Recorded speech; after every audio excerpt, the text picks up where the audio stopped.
hepatocellular carcinoma. And ADI-PIC20 remains well tolerated. The side effects are consistent with the chemotherapy alone, except for injection site reactions consistent with the intramuscular injection of ADI-PIC20. And we also have exciting preclinical results obtained in acute myeloid leukemia, and we're on the cusp of studying that clinical trial. So just to review where we've been and where we would like to be headed forward to, and some of this I will talk more about this afternoon, that in 2016, that we've completed the enrollment in the TRACK trial. We completed enrollment in the phase 1B pancreatic trial.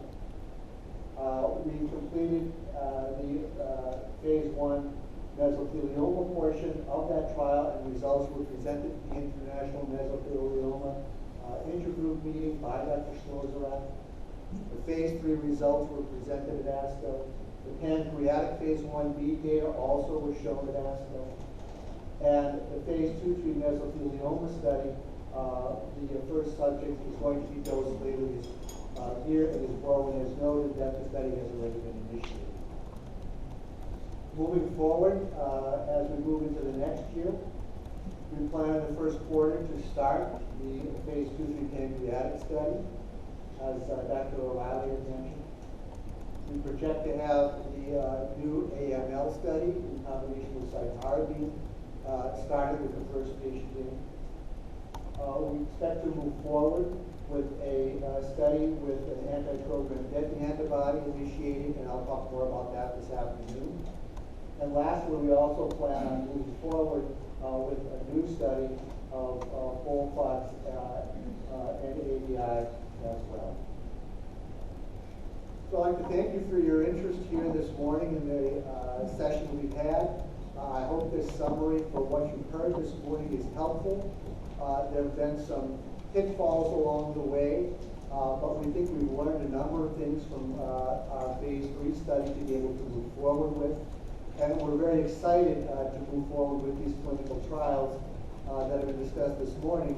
And we also are very upbeat about some of the more basic science you're going to hear about this morning, which will inform our future clinical trials. Thank you.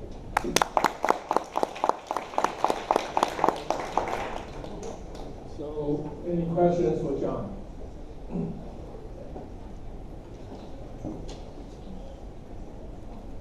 Thank you. I have a few questions. That in your summary that you said the expression of ASS is highly correlated with the overall survival in some of your clinical trials. So does that mean that you will include the ASS test in the coming up clinical trials? What our plans are at the current time is that we will be having ASS1 testing that will be required, but we're still looking at perhaps taking all patients and then looking at an ASS1 subset.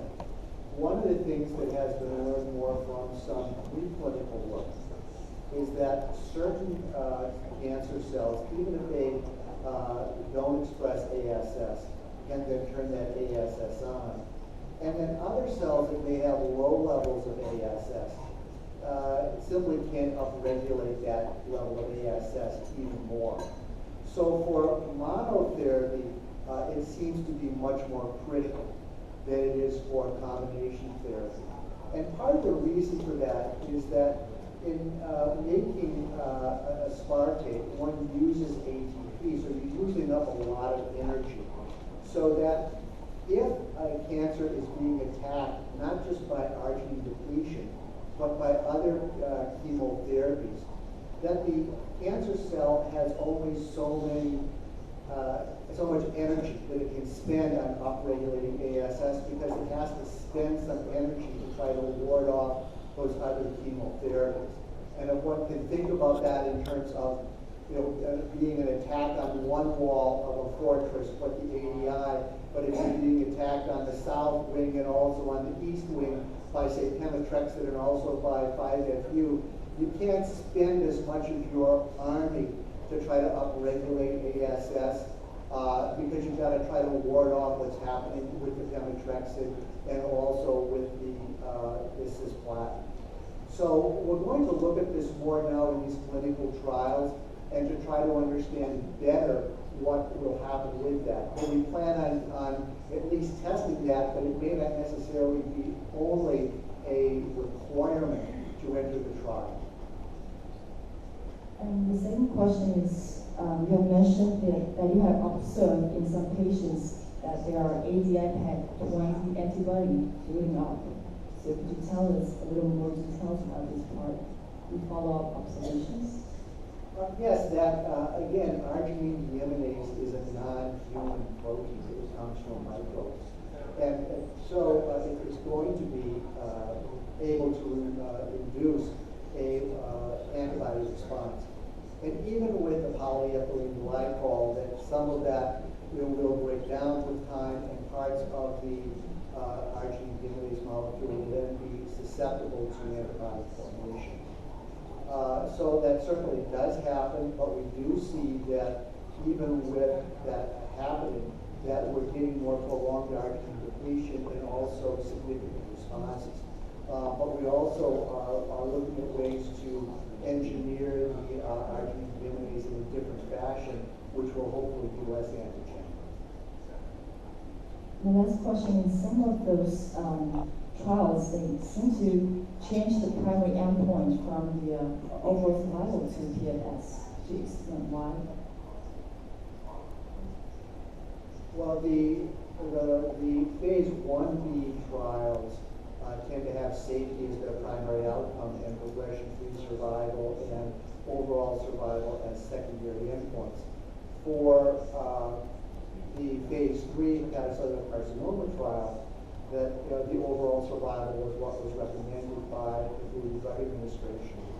Some of this depends on the particular type of trial one's conducting. If one is conducting early stage trials, one focuses on safety, and then later stage trials focus either on progression-free survival or on overall survival.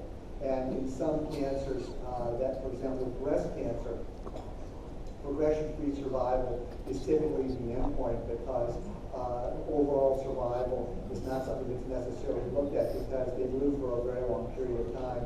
The same thing is true in renal cell carcinoma, but those trials typically have their primary endpoint as being progression-free survival. So some of that depends on not just the stage of the trial that one is developing, either early stage or late stage, but also on the cancer itself. And if you've got a cancer that is rapidly fatal with no other treatment options, then overall survival is more likely to be what the primary endpoint might be.